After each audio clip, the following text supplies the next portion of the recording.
복음이 예루살렘과 유다야와 사마리아 땅에 전해진 뒤 하나님은 이방인을 위한 택한 그릇으로 다메섹으로 가던 사울을 직접 만나 그를 주님의 사도로 부르셨습니다. 지난 시간 우리가 이 말씀들을 좀 살펴보았지요. 그리고 이제 땅 끝까지 이르러 복음을 전할 계획을 위해 하나님은 전혀 새로운 역사를 준비하십니다. 그리고 그 일을 위해 준비한 인물이 바로 고넬료라는 그런 사람입니다.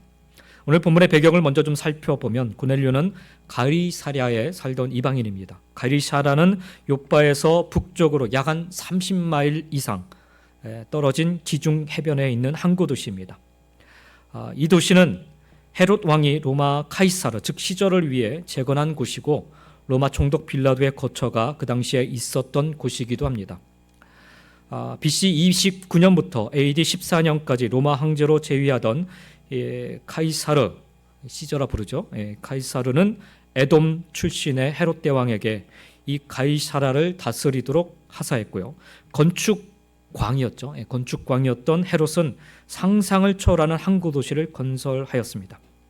헤롯은 자신에게 그 도시를 관장하도록 허락해준 카이사르에게 고마움을 표시하기 위해 10년 동안에 걸쳐서 그 도시를 완공한 이후 그 도시 이름을 로마 황제 카이스라의 이름을 딴 가이사라라 그렇게 불렀습니다.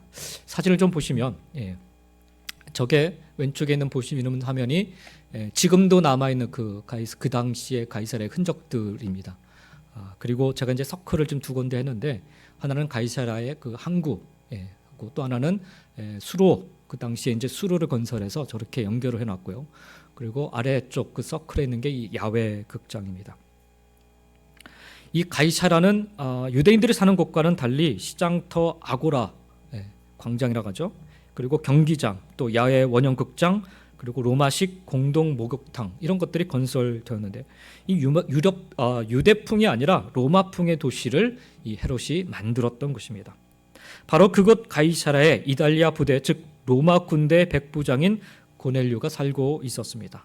이른바 고넬료는 유대인들이 일으킬 폭동과 또 로마에 대항할 세력들을 감시하고 또 사전에 차단하는 데 주력했던 예비부대의 군대장이었던 사람입니다. 이달리아 부대라고 했을 때 그 수가 적게는 약 한 300명부터 해서 많게는 한 600명가량 된다고 하니까 우리식으로 말하면 오늘날의 대대급 군대인 셈입니다. 그 중에서도 100명의 군사를 통솔하고 있는 사람이 바로 고넬료였으니까 중대장급에 속한 장교라 할 수가 있습니다.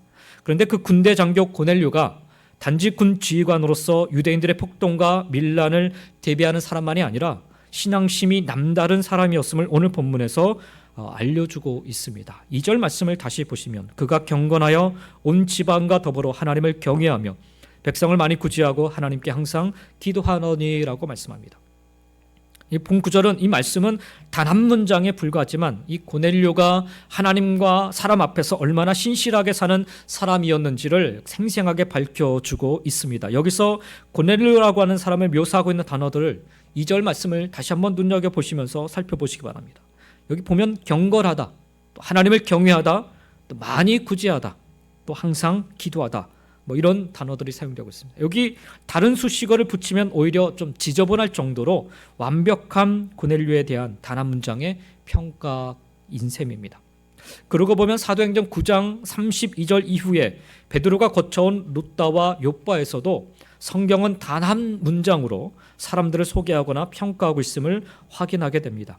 사도행전 9장 33절에 보면 거기서 애니아라는 사람을 만나며 그는 중풍병으로 침상 위에 누운 지 8해라라고 적혀 있습니다. 루다에 사는 애니아에 대한 설명도 이렇게 단 한 문장으로 표현되어 있습니다. 사실 다른 말이 필요치 않아 보입니다. 이 한 문장만으로도 중풍병자 당사자인 애니아는 물론이고 그의 가족을 포함하여 주위 사람들의 고통과 괴로움이 얼마나 컸었는지는 넉넉히 짐작할 수 있습니다. 그런가 하면 9장 36절은 또 이렇게 한 문장으로 한 사람을 소개합니다. 욥바에 다비다라 하는 여제자가 있으니 그 이름을 번역하면 도르가라 선행과 구제하는 일이 심히 많더니라고 말씀합니다. 욥바에 살던 주님의 여제자 다비다에 대한 설명도 이렇게 단 한 문장으로 이루어져 있습니다. 그리스도의 제자로 살아가는 다비다를 설명하는데 선행과 구제하는 일이 심히 많았다라는 이 한 문장으로도 충분함을 보게 됩니다. 이처럼 루다의 애니아도 또 욥바의 다비다도 또 가이사랴의 고넬료도 성경은 단 한 문장으로 그들을 소개하고 또 평가하고 있습니다. 이것은 그 세 사람만을 포함하여 과거의 인물이나 역사적인 인물만 한 문장으로 표현되는 것이 아닙니다. 살아있는 인간 역시 누구를 막론하고 예외 없이 단 한 문장으로, 심한 경우에는 한 단어로도 표현되기도 합니다. 여러분이 알고 있는 사람 가운데 아무나 한 명을 지금 여러분 머릿속에 떠올려 보시기 바랍니다. 여러분이 그 사람을 책 한 권 분량의 내용으로 기억하고 계십니까? 아니면 종이 한두 페이지 분량으로 기억하십니까? 아마도 대부분은 그 사람을 단 한 문장 혹은 한 단어로 기억하고 있으실 겁니다. 가령 누군가가 여러분에게 여러분이 알고 있는 그 사람에 대해서, 그 제3자에 대해서 그 사람이 어떤 사람이냐고 물으신다면 여러분은 어떻게 대답하시겠습니까? 누가 이 앞에 서 있는 저를 여러분에게 그 새생명교회 이필수 목사라는 분 어떤 분이세요라고 물으면 여러분은 어떻게 대답하시겠습니까? 꿀먹은 벙어리처럼 지내시겠습니까? 그 사람 사기꾼입니다. 이렇게 대답하시겠습니까? 절대로 믿어서는 안 되는 사람입니다. 아니면 그 사람 참 좋은 사람입니다. 그 사람은 믿을 만한 사람입니다. 그분은 참 존경스러운 분이고 그분은 정말 예수님 닮은 분입니다. 이처럼 여러분 역시 여러분이 알고 있는 그 모든 사람들을 단 한 문장이나 혹은 한 단어로 기억하고 또 평가하고 또 소개하지 않으시겠습니까? 그렇다면 반대로 좀 생각해 보면 여러분을 알고 있는 사람들 역시 여러분을 단 한 문장이나 혹은 한 단어로 기억하고 또 평가하고 있다라는 사실 또한 우리는 기억해야 합니다. 과연 여러분의 주위 사람들은 어떤 내용의 한 문장 혹은 한 단어로 여러분을 평가하고 있을까요? 그 해답은 그들이 아니라 그동안 여러분이 추구해온 여러분의 삶에 달려 있습니다. 그동안 여러분이 하나님과 사람 앞에서 참된 그리스도인으로 살아오셨다면 여러분에 대한 평가가 단 한 문장일지라도 그 내용은 분명히 긍정적일 것입니다.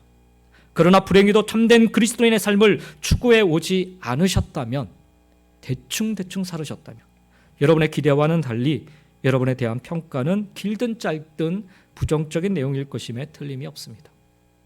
그러니 여러분 기억하시기 바랍니다. 우리가 이 세상에서 아무리 오래 살아도 살아생전 아무리 많은 일을 한다 해도 우리의 이력서에 페이지를 넘겨가며 화려한 경력을 기술한다 해도 세상 사람들은 단 한 문장으로 우리를 기억하기도 하고 오늘 본문을 통해 확인할 수 있는 것처럼 하나님께서도 단 한 문장으로 우리의 일생을 평가하실 것입니다.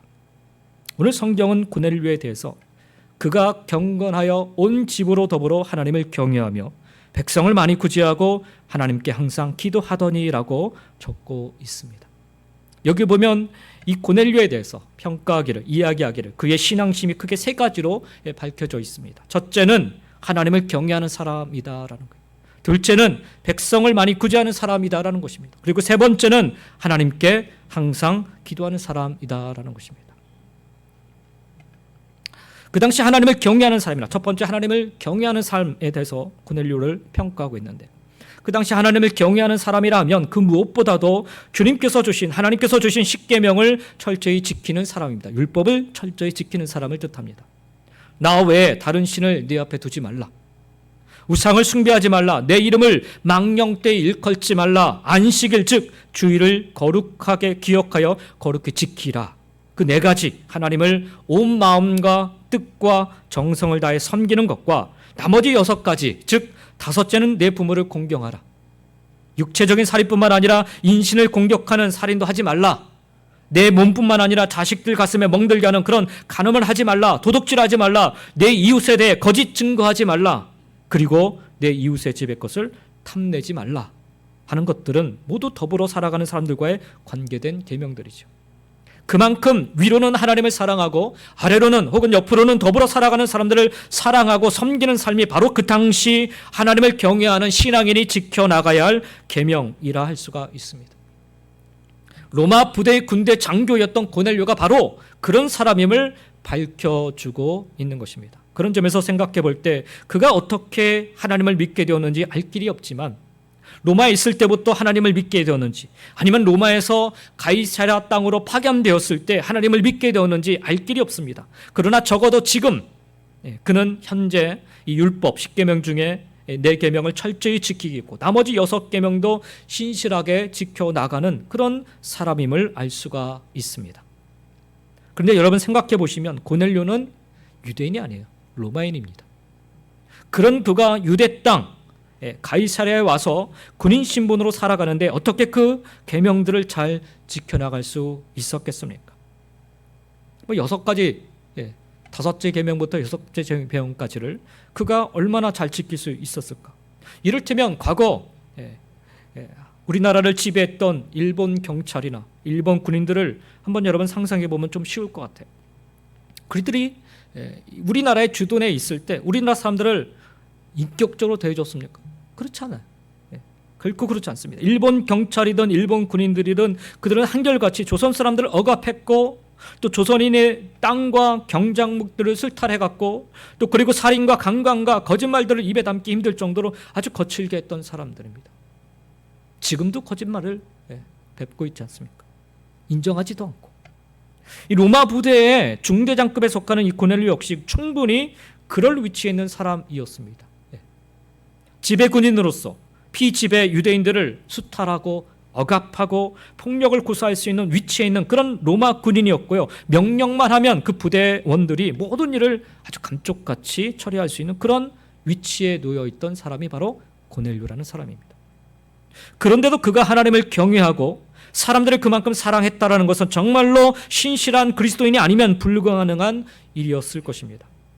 하나님을 경외하는 것만큼 사람을 사랑하는 게 그의 몸에 배어 있었던 것입니다.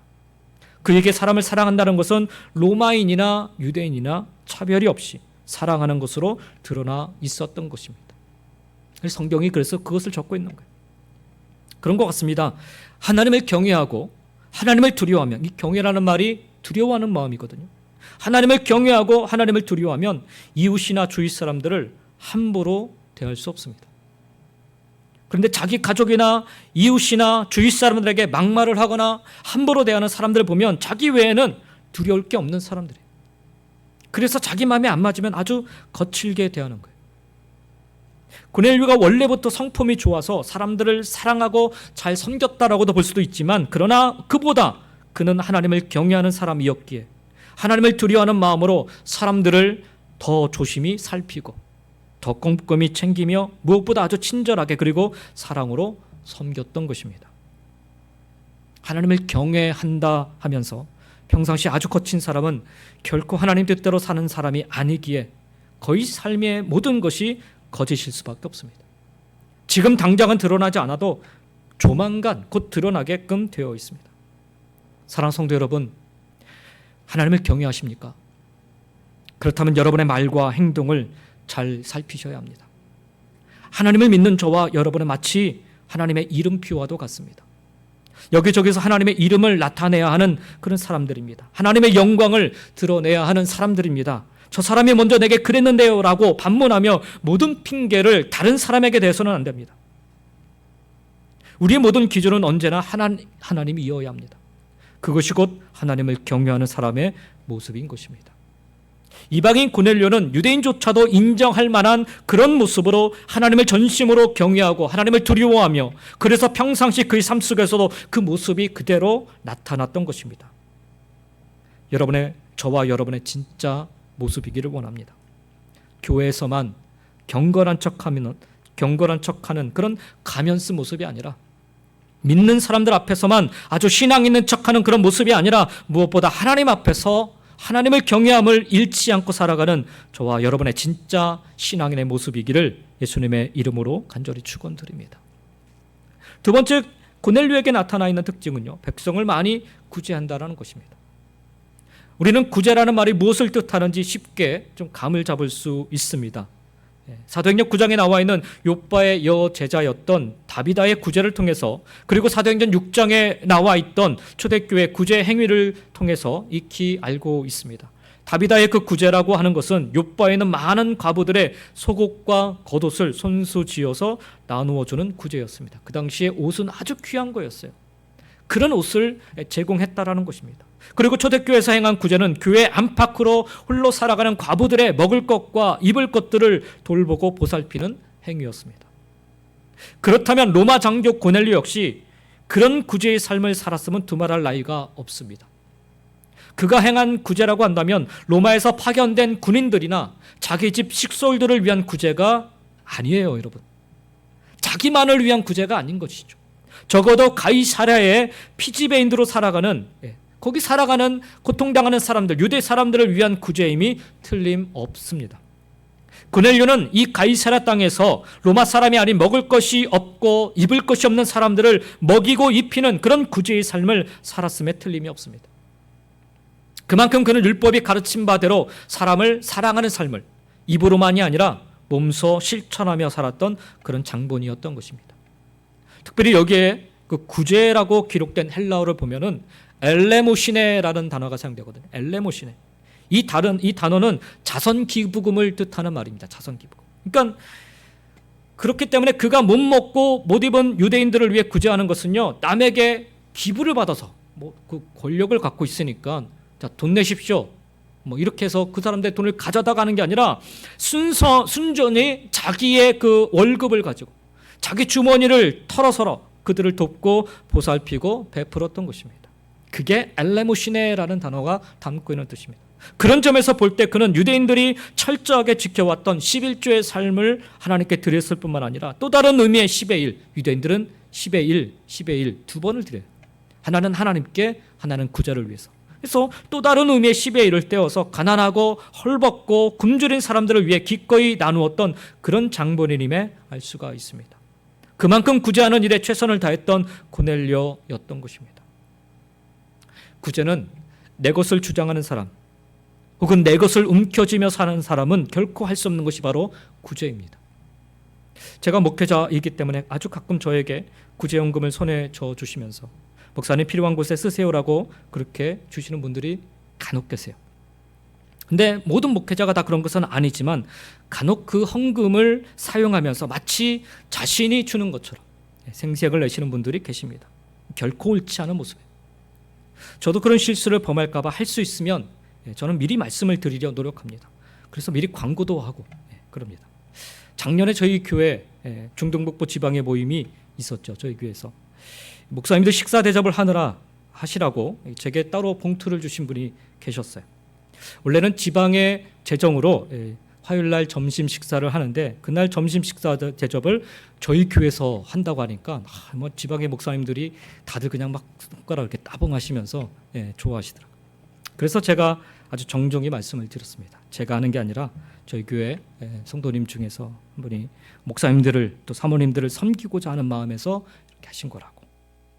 그리고 제가 그분들의 성함을 말씀드리면서 기도하실 때 꼭 이분들 축복기도 해달라고 제가 그렇게 부탁했어요. 근데 작년에 주신 돈이 너무 많으셔가지고 식사를 다 대접하고도 남았어요. 그래서 제가 돈이 남았는데 어떻게? 그래서 저희 교회 구제연금으로 다시 제가 강단에 드렸었습니다. 결코 제가 한 그런 구제는 아니었습니다. 그러니 감사를 제가 받아서는 안 되는 것이었죠. 저는 그 구제에 그저 전달자로만 쓰임 받았을 뿐입니다. 보면요, 꼭 마음에도 없는데 생색내듯 나서는 분들이 계십니다. 그러지 마시기 바랍니다. 오히려 역효과만 나타나는 경우가 많습니다. 뭔가를 바라고 구제의 손길을 내밀면 꼭 여기저기에서 탈이 나더라고요. 남들 하는 일에 숟가락 얹을 생각 마시고 진짜 구제에 동참하실 수 있기를 바랍니다. 여러분 마음에서 진심으로 우러나와 기쁨으로 감당할 수 있는 그런 구제가 되어야 합니다. 엄청나게 큰 일만이 구제가 아닙니다. 그렇게 하면 사람들은 좀 알아주겠지요. 그러나 하나님이 알아주시는 구제가 정말 복되고 귀한 구제가 아닐런지요.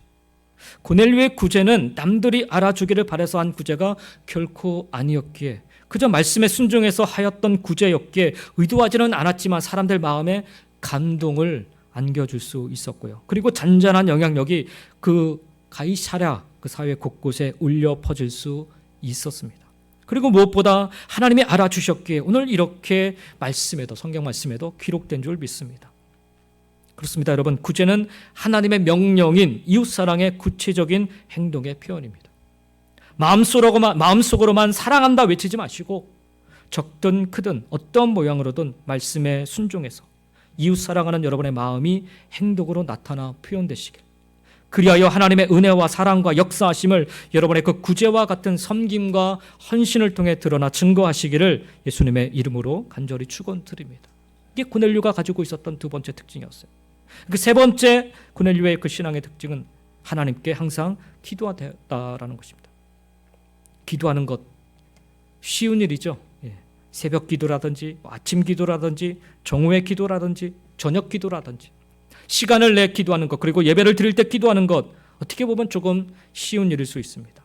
조금씩 시간을 내면 되기 때문이죠. 그런데 항상 기도한다, 이건 결코 쉬운 일이 아닙니다.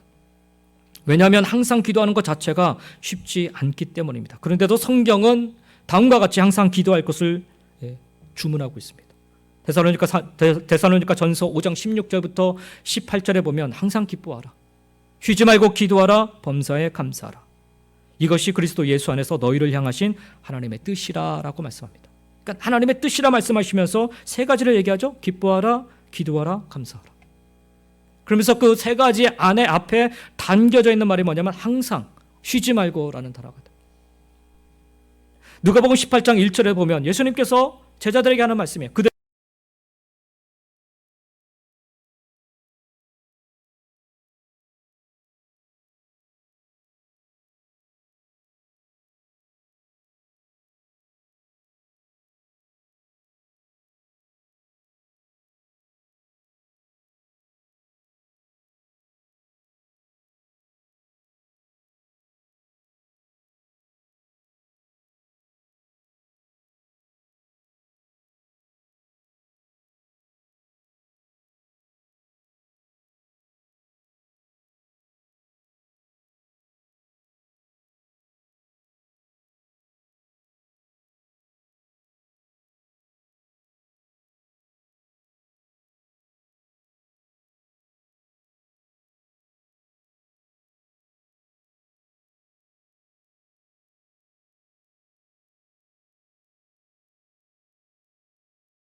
만남을 내 욕심이나 내 이기심을 채우기 위한 만남이 아니라 그 속에 하나님의 나라와 의가 드러날 수 있도록 기도하면서 만나는 것, 그것이 바로 항상 기도하는 삶인 것입니다.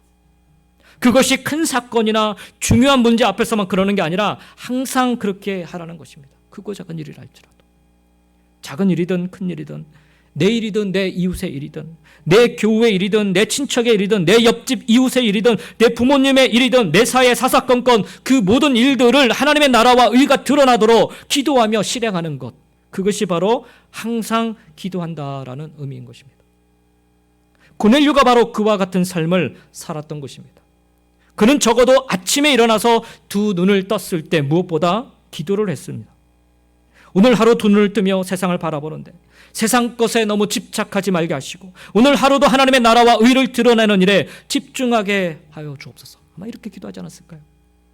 그리고 부대 출근하여 군사들을 점호하기 전에도 어떻게 군기를 잡기 위해 고민할 것이 아니라 군졸들의 그 군사들의 사기와 심정이 어떠한지 살피면서 그들에게 적절한 지침을 내릴 수 있도록 지혜를 달라 하나님께 기도하지 않았을까요? 점심 때 밥을 먹기 전, 또 밥을 먹은 후에 오후 일과가 시작되기 전에, 그리고 저녁 때 집에 들어가기 전에 하루 일과를 마치고 분명 그는 기도했을 것입니다. 그리고 집에 들어가서 자녀들이 함께 그곳에 가이사랴에 만약에 있었다면, 같이 머물고 있었다면 자녀들과 함께 이야기하며 감사의 기도를 드렸을 것입니다. 자녀들과 아내가 로마에 있고 만약 자신만 가이사랴에 와 있었다면 홀로 마무리하는 하루를 되돌아보면서 그런 감사의 기도를 드리지 않았을까요? 그런데 고넬료의 기도하는 삶, 항상 기도하는 삶은 오늘 본문 3절에 보면 조금 더 집중적으로 부각되어 설명되고 있습니다. 3절 말씀을 다시 한번 보십시오. 하루는 제9시쯤 되어 환상 중에 밝히 봄에 하나님의 사자가 들어와 이르되 고넬료야 하니 라고 말씀합니다. 여기 보면 제9시, 즉 우리 오늘날 시간으로 따지면 낮 12시를 뜻합니다. 왜 낮 12시에 기도했음을 성경이 굳이 밝히고 있는 것일까요? 그는 로마인이었지만 유대 땅 가이사랴에 와서는 유대인들이 하는 하루 3번의 기도를 고스란히 따르고 있었던 것을 알려주기 위함입니다. 유대인들은 하루 3번씩 시간을 정해놓고 기도하는 습관이 있었습니다. 제3시, 9시, 6시, 9시, 이른바 오전 9시, 오후 12시, 오후 3시 기도가 바로 그것입니다. 고넬료는 그렇게 하루 3번씩 시간을 정해놓고 기도하는 삶을 살았는데 어떻게 그 삶이 항상 기도하는 삶이 되지 않을 수 있었겠습니까? 고넬료는 그만큼 그 중심이 기도하는 삶이 되어 있었던 것입니다. 그 모든 삶을 하나님의 나라와 하나님의 의, 하나님 나라와 그 의에 초점을 맞추면서 위로는 하나님께 영광이 되는 삶, 아래로는 사람들에게 유익이 되는 삶, 그런 기도의 삶을 매일매일 살아가고 있었던 것입니다. 그렇습니다, 여러분. 기도가 우리 그리스도인들에게 중요하다라는 사실을 모르는 분 없을 거예요. 그럼에도 불구하고 우리가 잘 기도하지 않는 것은, 못하는 이유는 아마도 여전히 하나님을 향하는 삶, 하나님의 중심의 삶보다는 자기 중심의 삶에 익숙해져 있기 때문입니다. 꼭 필요할 때가 아니면 굳이 하나님 앞에 나아가려 하지 않기 때문이며, 하나님의 손길이 아니고서도 얼마든지 내 방법으로 혹은 세상의 방법으로 문제들을 헤쳐나가 본 그런 경험들이 있기 때문에 그렇습니다. 그러나 우리가 기도를 드리는 이유는요, 그리고 사도 바울이 항상 기도할 것을 힘주어 강조한 이유는 아마도 순간순간 나도 모르게 내 뜻대로 하고픈 유혹, 그런 마음이 불쑥 들어와 나를 지배하려 하기 때문일 것입니다. 로마서 7장 22절부터 24절을 보면 사도 바울이 이런 고백을 합니다. 내 속사람으로는 하나님의 법을 즐거워하되 내 지체 속에서 다른 한 법이 내 마음의 법과 싸워 내 지체 속에 있는 죄의 법으로 나를 사로잡는 것을 보는도다. 오라 나는 곤고한 사람이로다. 이 사망의 몸에서 누가 나를 건져내랴 라는 말을 합니다. 여러분, 이 말은요, 바울이 그냥 사람들 듣기 좋으라고 나도 당신들처럼 연약한 사람입니다라고 그저 위로하고자 한 말이 아니라 그의 실제적인 삶의 고백이었습니다. 그래서 그는 의도적으로 모질게 결단까지 하면서 기도하기를 작정하고 기도의 자리로 나아가 하나님 앞에 엎드렸던 것입니다. 사명 앞에 그의 달려온 길이 끝까지 하나님 보시기에 기뻐하실 만한, 하나님 품에 기쁨으로 안길 만한 삶이 될 수 있었던 이유가 바로 거기에 있습니다. 그러니 우리도 기도의 자리로 나아가야 되겠죠. 사랑하는 성도 여러분, 여러분은 지금 무엇을, 어디를 바라보며 살고 계신지요? 과연 내 삶에 하나님은 존재하고 계시기는 하신 것입니까? 과연 나는 하나님을 믿고 살고 있노라 고백하기에 충분하신지요? 혹시라도 지금 제가 드린 이 질문으로 인해 마음에 불편함이 계시다면 오해의 마음을 거두시고 기도의 자리로 나아가시기 바랍니다. 습관성 기도가 아니라 전심으로 드리는, 진심으로 드리는 기도로 오늘 나의 삶을 하나님 중심으로 바꾸며 살아가 보시기 바랍니다. 그리하면 여러분 삶 속에 아주 깊숙이 역사하시는 하나님을 만나실 수 있으실 겁니다. 그걸 소위 말하면 신앙생활의 맛이라 그렇게 부르죠. 신앙생활의 맛. 말로만 기도는 영혼의 호흡이라 떠들지 마시고 진짜 영혼의 호흡으로 살아가 보시기를 주의 이름으로 간절히 축원드립니다. 바로 그런 삶을 사는 고넬료에게 하나님의 사자, 천사가 찾아와 뭐라 말씀하는지 오늘 본문을 통해서 우리가 좀 보기를 원합니다. 사실 오늘 말씀 속에서 우리가 눈여겨봐야 할, 기억해야 될 부분이 바로 이 부분입니다. 4절 말씀 우리 한번 같이 한 목소리로 읽어보겠습니다. 4절입니다. 고넬료가 주목하여 보고 두려워 이르되 주여 무슨 일이니까?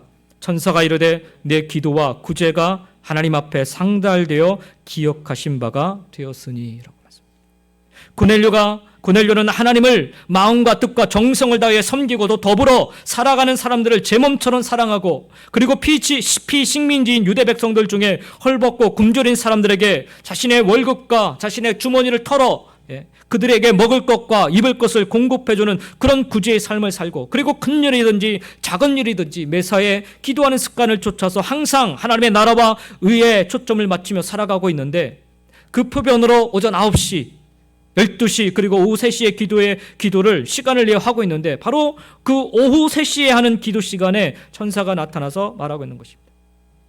12시에 그 기도하는 시간에 나타나서 말씀합니다. 너희 기도와 구제가 하나님 앞에 상달되어 기억하신 바가 되었다. 여러분 이게 무슨 말입니까? 무슨 의미입니까? 그전에도 고넬료는 하나님을 경외하는 삶, 하나님을 구제하는 삶, 하나님께 기도하는 삶을 살아왔는데 그전에는 하나님께서 기억하지 않으셨다라는 뜻일까요? 여기 우리말로 기억하신 바 되다라는 말, 헬라어로는 무네모시논이라는 단어를 사용하고 있는데 이 무네모시논은 기념비 혹은 기념물을 뜻할 때 사용하는 단어입니다.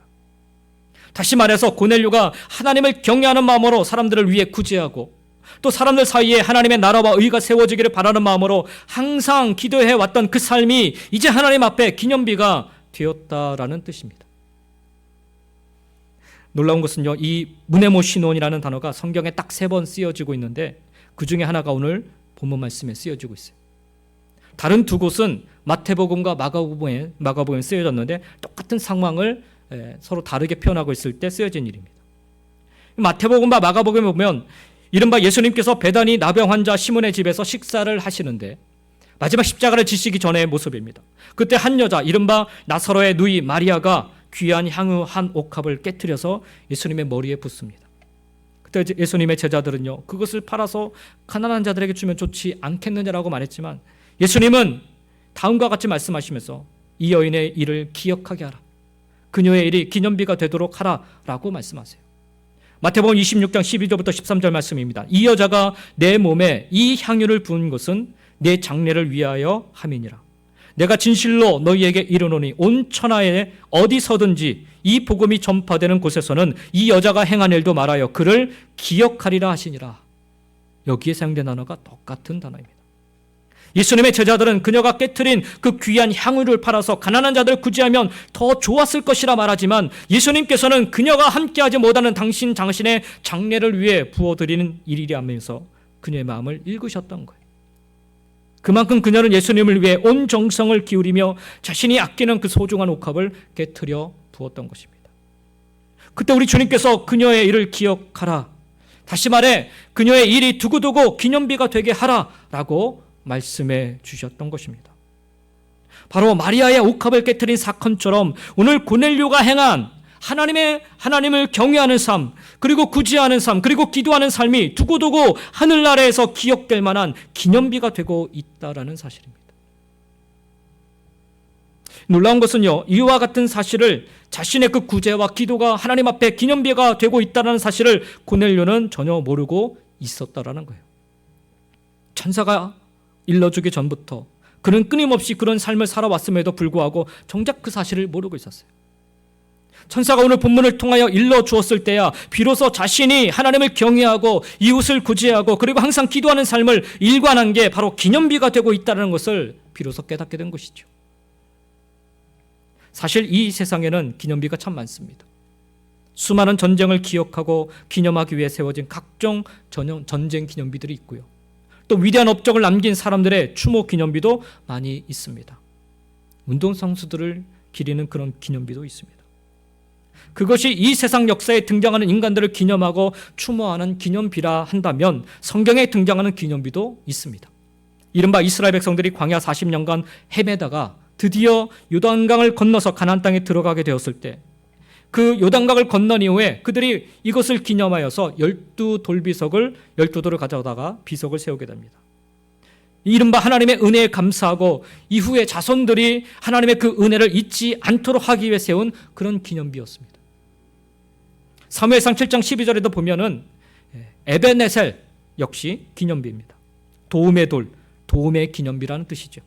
이스라엘과 블레셋 사이의 전투에서 패한 이스라엘에게 다시금 하나님께서 긍휼히 여겨주셔서 그들이 전투에서 이기게 하셨고 또 빼앗겼던 법궤도 다시금 되찾게 하여 주신 것에 감사해서 세운 기념비가 바로 에벤에셀 그 기념비입니다. 중요한 것은 여러분, 이런 기념비들은 모두 다 인간이 세운 기념비였다는 사실이에요. 사람들이 세운 겁니다. 사람들이.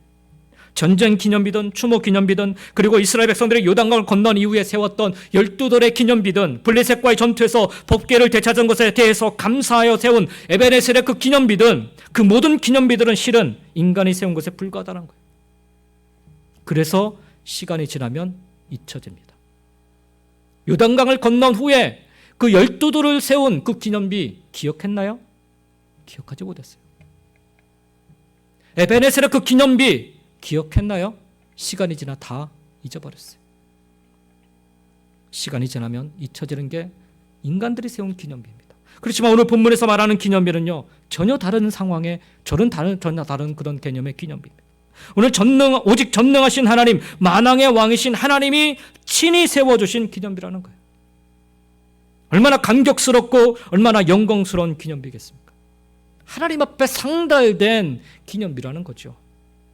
이 세상의 모든 기념비들이 실은 상대적이고 유한한 기념비라 한다면 전능하신 하나님, 영원하신 하나님께서 세워주시는 기념비는 오직 유일하신 하나님이 주시는 절대적인 기념비게, 끝이 없는 영원한 기념비로 남게 된다는 거예요. 그래서 그렇기 때문에 이 땅에서 인간이 세우고 인간이 추모하는 기념비와 저 영원한 하늘나라 하나님께서 부여해 주시는 기념비 사이에 어떤 것이 더 가치가 있을 것인지, 어떤 것이 더 절대적인 권위가 있을 것인지, 어떤 것이 더욱더 영원할 것인지 우리가 생각해 보지 않을 수 없습니다. 우리가 고넬료처럼 하나님을 신실하게 경외하고 이웃과 내 것을 나누는 그런 구제의 삶을 살고, 그리고 모든 일들을 하나님의 나라와 의에 초점을 맞추며 기도하는 삶을 살아간다면, 하나님 중심의 삶을 살아간다면 우리의 삶 역시 하나님 앞에 상달되어 하나님께서 기억하신 바 된, 하나님께서 부여하시는 그런 은혜로 놀라운 영광의 기념비가 될 줄 믿습니다. 사랑하는 성도 여러분, 이 세상에는 많은 공로패와 감사패와 기념패들이 있습니다. 큰 건물 세울 때나 조직을 세울 때나 수여하는 그런 기념비와 같은 것들입니다. 병원을 지을 때도 전달하게 되고, 학교를 세울 때도 그렇고, 위대한 업적을 남겼을 때 세우는 그런 기념비들, 심지어 교회와 교단에 지대한 공로를 세웠을 때도 어김없이 수여하는 그런 기념비들, 그것이 오늘날 우리가 보고 있는 현실이죠. 우리 교회도 이런 기념비를 받을 만한 분들이 많이 계세요. 여기 계신 분들 다 마찬가지죠. 이곳에 계신 분들 중에 그동안 교회가 여러 가지 많은 어려움이 있었음에도 불구하고 한결같이 주님의 몸된 교회를 지켜오신 분들, 여기 앉아 계신 분들, 때로는 사람들로부터 듣지 않아도 될 소리, 당하지 않아도 될 무시를 당하면서도 인내로 이 자리를 지켜오신 분들, 여러분 모두는 다 기념비를 받을 자격이 충분하신 분들입니다. 그렇지만 우리는 오늘 본문의 말씀을 통해 또 다른 진리를 우리 마음속 깊이 새길 수 있기를 원합니다.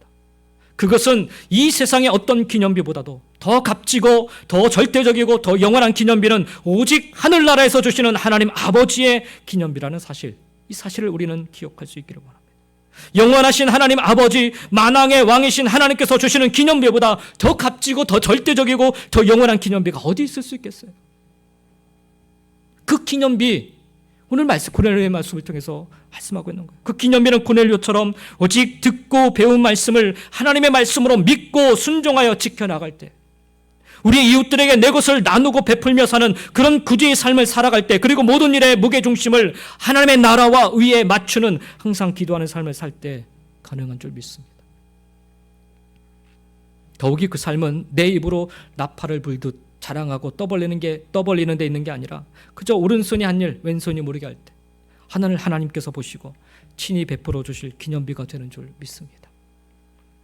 아울러 그것은 고넬료의 능력만큼 많이 행하는 것에 달려있는 게 아니라 우리 삶의 수준 속에서 하나님을 경외하고요, 이웃을 구제하고 또 매사에 기도하는 삶을 살아가게 된다면 그것이 우리에게 해당되는 하나님께 상달되는 기억하신 바 된 기념비가 될 줄 믿습니다. 사랑하는 성도 여러분, 말씀을 지켜 행하며 하나님 앞에서의 진실된 하나님을 경외하는 삶을 살아가시기 바랍니다. 이웃을 돌아보며 그들의 힘과 도움이 되어 주시는 그런 구주의 삶을 살아가시기 바랍니다.